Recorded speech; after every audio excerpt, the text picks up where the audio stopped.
Magandang gabi po. Egeres po ulit. Mag-react lang po tayo sa pag-walkout ng actually hindi ito hindi Bulaga 11 ito eh. At tawag ko ito Kupal 11. Yung labing isang kupal doon sa Senado. Unang-una po, yung argumento ni Senador Rodante Marcoleta, para sa akin po para sa akin, tama po yun eh. Pag wala kang legal background, hindi mo talaga maintindihan sinasabi niya. Ang problema po, nilusog pa siya ni Risa Ontiveros. Sinugod siya, di ba? Sinugod siya. Nakikipagtalo siya. Ikaw Ontiveros, ano bang pinag-aralan mo? Putang ina mo. Wala ka namang alam eh. Hindi ba tama na yung sinasabi ni Rodante Marcoleta, Senator Rodante Marcoleta, na payagang makipag-participate yung mga wala sa Senado sa Zoom? Kasi kayo ni Kiko Matching, ikaw at saka si Lacson, yan ang panukala ni Kiko, di ba? Tsaka ikaw, yung nakakulong si Dilima, pinayagan. Mga putang ina nyo. Ibig sabihin, pagkakampi nyo pwede, pag hindi nyo kakampi, hindi pwede. Ha? Eto pa po isa. Si Erwin Tulfo. Ito pa isa itong putang ina itong hype na to, hindi naman Pilipino to eh. Kalain mo. Ad hominem. Ano ba ibig sabihin ng ad hominem? Kupal ka. Tandaan nyo po ito po mga Tulfo na to, nung presidente si Digong, kulang na lang tsupain nila si Digong. Totoo po yan. Nasa history yan. Ngayon, kulang na lang lahat ng Duterte, saksakin nila sa dibdib. Bakit, Erwin? Rapi, nakinabang ba kayo kay Bongbong? Tanong lang po At kung nakinabang kayo, magkano? Ilang maleta? Tigilan nyo na ang Pilipino ng mga katarantaduhan, yung mga putang ina nyo. Kayo mga Tulfo brothers, kayo mga pukin ng ina nyo, puro kay kupal eh. Akala nyo natatakot sa inyo Pilipino? Mga ulol. Hindi kayo nakakatakot. Nakakainis kayo. Pukin ng ina nyo. Wala kayong kwentang tao. Mga traitor kayo. Alam niyo po sa totoo lang, itong Kupal 11 na to, puro traitor to eh. Tingnan nyo. Sweet Liberos, walang kapanapanalo sa Senate dyan. Lumapit kay Sara. Nagmakawa. Nanalo. Yung Subiri, taga Mindanao yan. Anong ginawa niya? Trinidor niya rin ang Mindanao. Di ba? Si Lacson, nung araw, bilib na bilib ako dyan. Nakaputa. Ngayon ko lang nalaman, supot din palang putang ina. Di ba?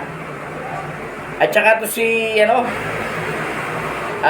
Mr. Goodman ba yun? Si JB. Yan talagang pinaka-trader sa lahat. Putang ina. Grabe pagka-trader niyan. Isin mo pati kapatid niya, Trinidor. Bakit? Nainggit ka ba kay Jinggoy kasi mas gwapo siya sa'yo? Ha? At ikaw, Kiko, Matching. Alam mo, ngayon na ako nakakita sa lahat ng Matching. Ikaw lang ang palasigaw. Bastos ka pa. Ikaw lang Matching na bastos eh. Isipin mo pati presiding officer, binabastos mo. Ang puta, nasa ng finish nyo, nasa ng delikadesa nyo. Nakakahiya kayo. Tapos nung matatalo kayo sa argumento, Nag-walkout kayo? Bakit? Alam ko kung bakit kayo nag-walkout eh. Kasi mga bugok kayo. Hindi nyo kaya makipagdebate. Mga bugok. Lalo ka na, ikaw, putang ina mong Erwin Tulfo ka, galit na galit talaga ako sa'yo eh. Ikaw number 1 ka supporter ng Duterte nung araw eh. Hindi ko alam ba't nagkaganyan ka, puki ng ina mo eh.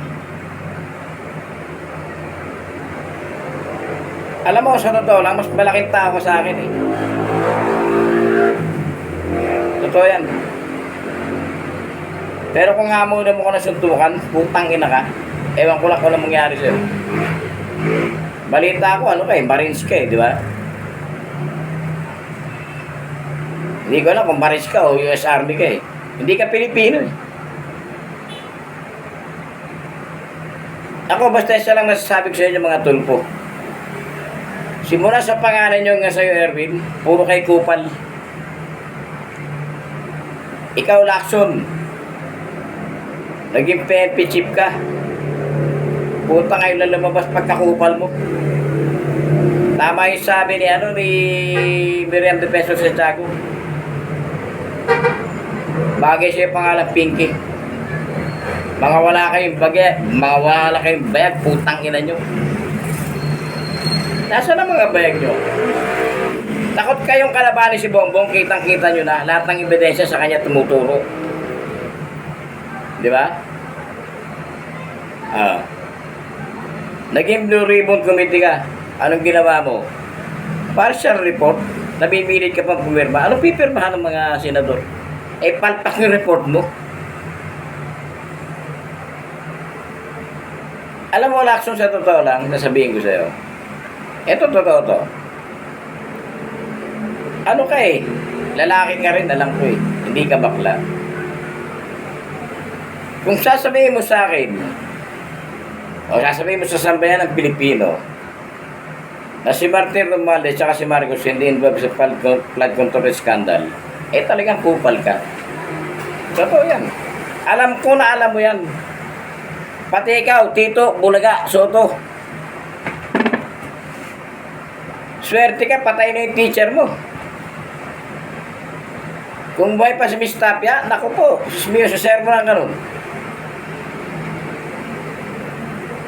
Kasi, apelyido mo palang Escalera, apelyidong bobo na yun.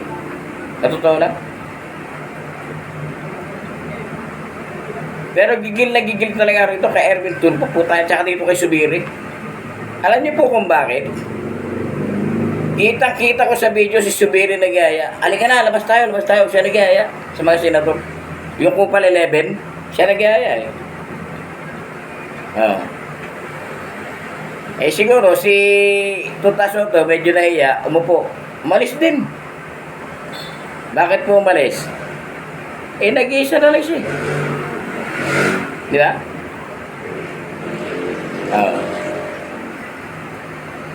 Kayo, mga putang ina nyo, mga Kupal 11 kayo, sa totoo lang, mga wala kayong dignidad. Markado na kayo sa mga Pilipino. Tandaan nyo yan. Tandaan nyo yan. Siguro si Pinuno, medyo hindi, kasi ano yan eh. Ewan ko, pipi yata yan eh. Puro senyas lang eh, hindi nagsasalita. Pinuno, payo ko lang po sa'yo. Eh, kayo naman eh, magkalapit lang ni Senador Rodante Marcoleta, baka pwedeng lumipat ka na sa majority. Iwanan mo na yung mga Kupal 11 para maging Kupal 10 na lang sila. Di ba? Para maging 10 kupal na lang sila. Kasi, hanggang nandyan po kayo sa minority, pagtatawanan ka ng tao, lalo ka na. Hindi ka nagsasalita sa Senate. Ano lang mo yan? Friendly advice. Total, magkasingitad naman siguro tayo. Lumipat ka na sa majority. Iwanan mo na yung Tuta, si Pinky, yung virus, si Matching, at saka yung traidor ng Mindanao. Putang ina, sumiri yan. Traidor talaga sa Mindanao yan. Kayo taga Mindanao ha. Pag tumakbo si Subiri, wag nyo na ipaboto yan. Ekes dapat yan, ekes sa inyo. Terminator kayo yan.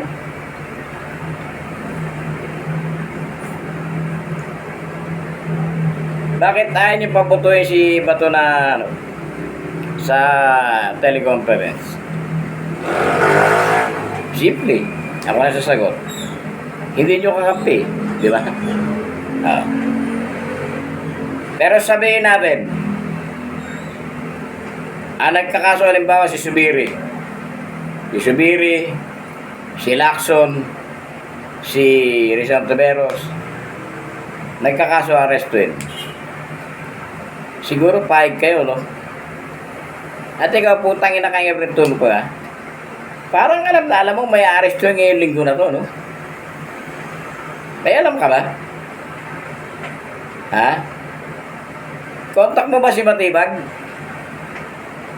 Isang kupal din. Alam mo sa totoo lang ang Senate? Hindi Senate. Ang gobyerno.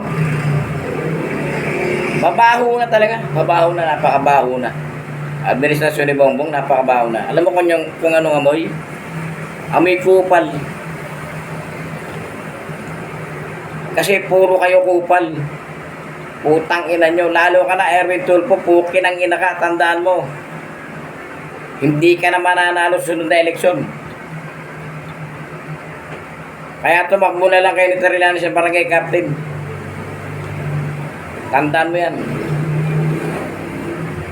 At ikaw, Rapi Tulfo, kumakmambastos ka sa mga research person, di ba? Pero nung inimbestiga mo yung PSSO, ano sabi mo? Kung kailangan gumamit ako ng resources ko para ganyan. Paglipas 2 araw, wala na. Nasaan? Naimbestiga mo ba si Robles? May nakuha ka ba informasyon sa kanya? Wala. Bakit? Siguro, di ba? Ito, tanong lang to ha. Nabigyan ka ba? Ilang milyon? 2 kayo ni ano nun yung talunan sa Marikina, si Pimentel, di ba? Nagulat ako, biglang nagka-type yung bunganga nyo. Tangina nyo. Kayo talaga mga tulpo kayo, mga ano kayo. Mga mukhang pera kayo, bukin na nyo. Ang isipin nyo, kung paano unlad ang Pilipinas.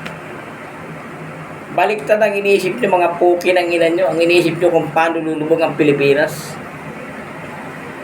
Oo, kayo, putang ina nyo. Yan ang iniisip nyo. Di ba?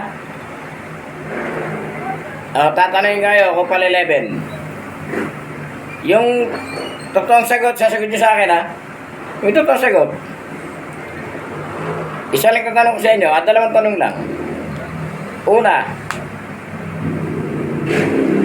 naniniwala ba kayo na adik si Bongbong? Yung sa konsensya nyo, ha? Pangalawa, naniniwala ba kayo na kurap si Bongbong? 2 tanong lang. Pag sumagot ko lang hindi, kayo, Kupal 11, pag sumagot kayo ng hindi, isa lang sabihin ko sa inyo, mga putang ina nyo. Yan lang, sasabihin ko sa inyo, mga putang ina nyo. At dito naman sa Brave 13, Senalan, magkababae po tayo, taga-tagig po. Tatagan nyo lang mo. Saint Pia, magkapatid na Bilyar, lalo na si Senator Dante. Tatag lang po tayo. At saka si Idol Robin. Ito sila, ano, yung Kupal 11, huwag nyo intindihin yan. Wala yan. Mga kupal yan. Para sa mga Kupal 11, ha? Ito na sabihin ko sa inyo. Parting words. Mga Kupal 11. Mga putang ina nyo, mga traidor kayo. Lalo ka na, Erwin Tulfo. Erwin Tulfo, Rapi Tulfo. At ikaw, number 1 kang traidor sa Mindanao, Mig Subiri. With capital Z. Diba? O, yun lang po, mga kaibigan. Kita-kita pa tayo sunod vlog. Subscribe po kayo sa YouTube ko. Egeres po. Yung Facebook ko po ngayon, Edgardo Reyes na po kasi na-restrict yung isang Facebook natin. Salamat po ulit. At sa Brave 13, tatag lang po. Tulad na sabi ni Sen Alan, hawak natin ang brief. Ay, hawak natin ang brief. Sorry. Hawak natin ang beat. Diba? Sa brief, sa Kupal 11 naman, yun, hawak nila ang brief. Kasi malapit na silang maihi sa brief nila. Yun lang po. Salamat po, magandang gabi. Susunod po uling vlog. Egeres po. Duterte pa rin.